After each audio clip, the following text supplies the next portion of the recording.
Welcome to the Lost Boy Podcast. It's your boy Luala Rock. Today is going to be a solo one since we're doing a review of Afro basketball, the qualifiers and the window that happened recently. Um, I'm in my room today. This is not my usual setup. I was injured in October. I broke my kneecap in half, tore my patella, then broke my arm, so I'm unable to move around freely. So I'm doing a lot of things remotely. But let's get to the point. South Sudan was attending Afro basketball qualifiers this week. They had three games. They won two and lost one to the Congo. And mainly, we're going to be reviewing the one they lost to the Congo. And they lost 76.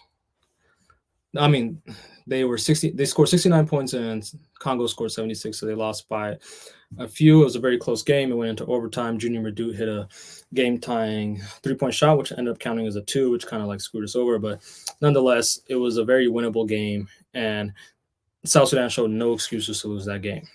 So let's get into the reason why they lost that game. So throughout the week, South Sudan had a little bit of trouble of kind of getting a flow. The first two games they started out really slow, giving up 10-point leads to teams they should have been, washing the floor with. They beat Morocco by a large margin, but the game will start out slow. Morocco looked like a contender, and then eventually by the second, third quarter, we pulled away and we kind of just sent them home, sent them packing. And Morocco didn't even win a game, so it was kind of surprising that we were struggling in the first half. And then the same thing happened with Mali. Mali was a little bit more physical game. It was a little bit more contentious. You saw the players were not fucking with each other. They stopped helping each other up by the third quarter when people got fouled and they were getting some hard fouls. I think Nuni Oma got two technicals and got ejected. And then the Congo game, I was hoping that Luala Deng addressed the slow starts, which he did. He did address the slow starts. We were able to get a 5-point lead in the end of the first quarter, but that's where all the problems started. It was end of the first quarter. The first quarter was probably the bright spot for this entire game. And my assessments and essentially what I got from this window was I always thought that we were a great team, but we're not there yet. And I think we have an opportunity to fix some of the issues we had this tournament and maybe move that forward to the next tournament. But we're not a great team. We're still a good team. And what I kind of want to get a little deeper into that, what separates a good team from a great team. And what separates them really is games like this. Games like this you should win. If you win these type of games, you are getting in that caliber of a great team. These are the type of games that happen to every basketball team.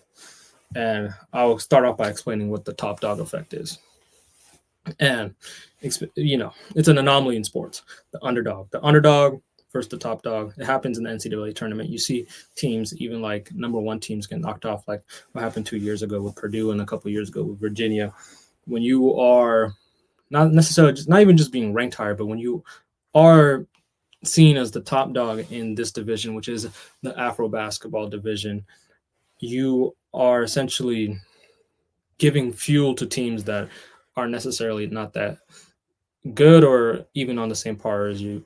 And I was explaining this on the previous podcast that teams were out there to take you guys down, because once you take you guys down, you get a little bit more clout, and that helps you necessarily raise more money, raise more awareness in your country, and kind of boosts the morale of your players. And that's what was happening. Morocco was there to gun down South Sudan. Mali was there to gun down South Sudan. And they were playing some of their best basketballs in the first, especially for Morocco and Mali, they were playing some of their best basketballs in the first half. And what top dog is you just imagine a team gets their attributes just boosted up when they play a better team. And this is what happened with Congo. And I thought we try to fix that with just, playing the game with more energy. But sometimes you just have bad games. And every good team has a bad game. Even some of the great teams have bad games. But what separates a great team from a good team is what they do during those bad games. And we showed some glimpses of we're going to win this game. We're going to pull through and beat this team. But that didn't happen. And the reason that didn't happen is because we're not a great team. We're just a good team. And the things that were separating us from becoming great is one, being aggressive. We have to be able to turn on the aggression. Two, don't let that team play the style they want you to play. Don't play to your competition's level. If you're having a bad game, you're having a bad game, but don't play to their level. And three, you have to hit your free throws. You have to hit your essentially free points. If you have a free point, you have to make that. If you get an N1 layup and you're not hitting threes, you need to make that free throw. That's a 3-point shot.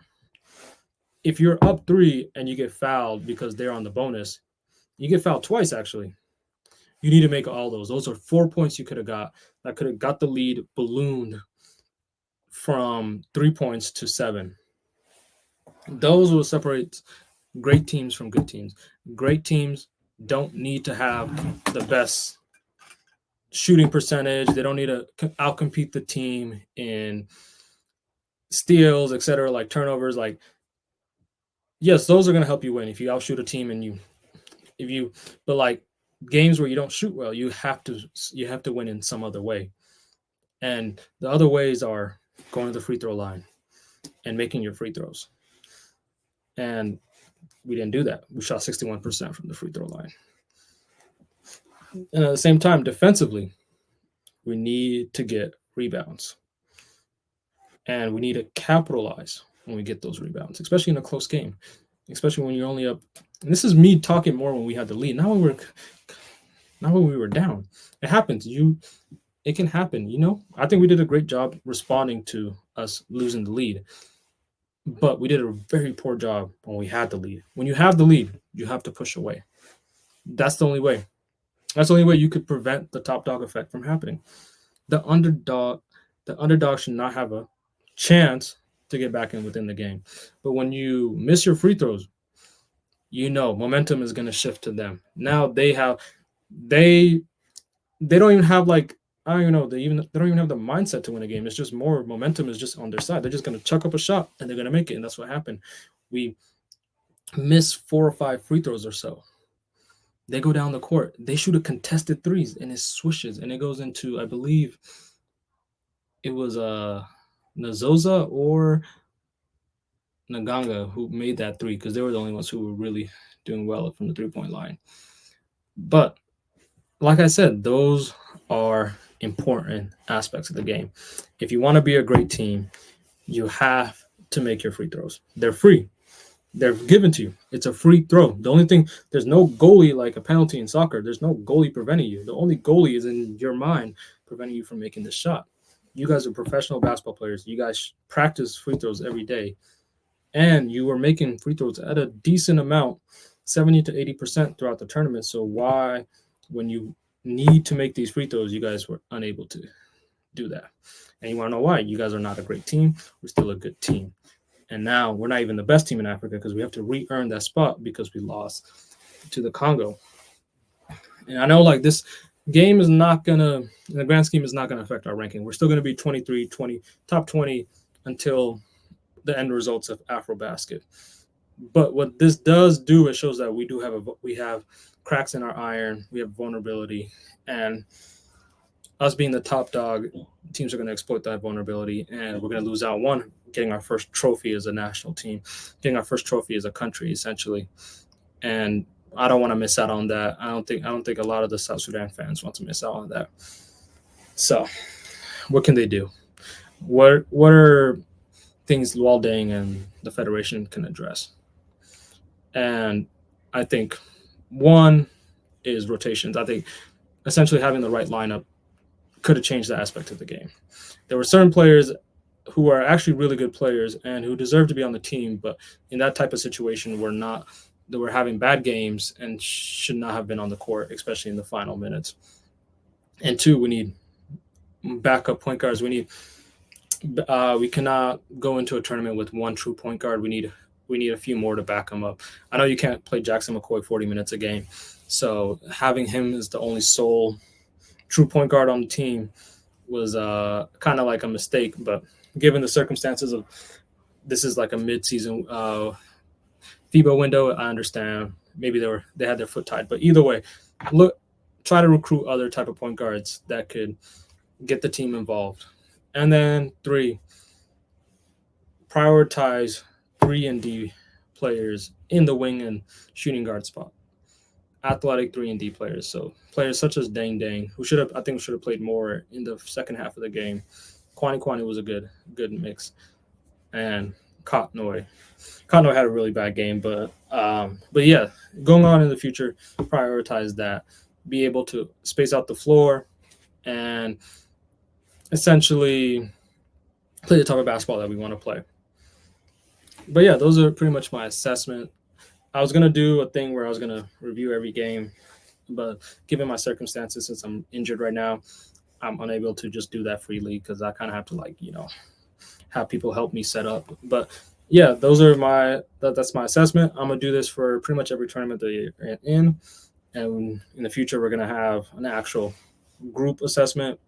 And since one of our co-hosts plays for the national team, he can give us a little bit more insight. And yeah, thank you for watching. Make sure to like, comment, subscribe. And if you have any future topics, put those in the comments. Follow us on Instagram. Thank you.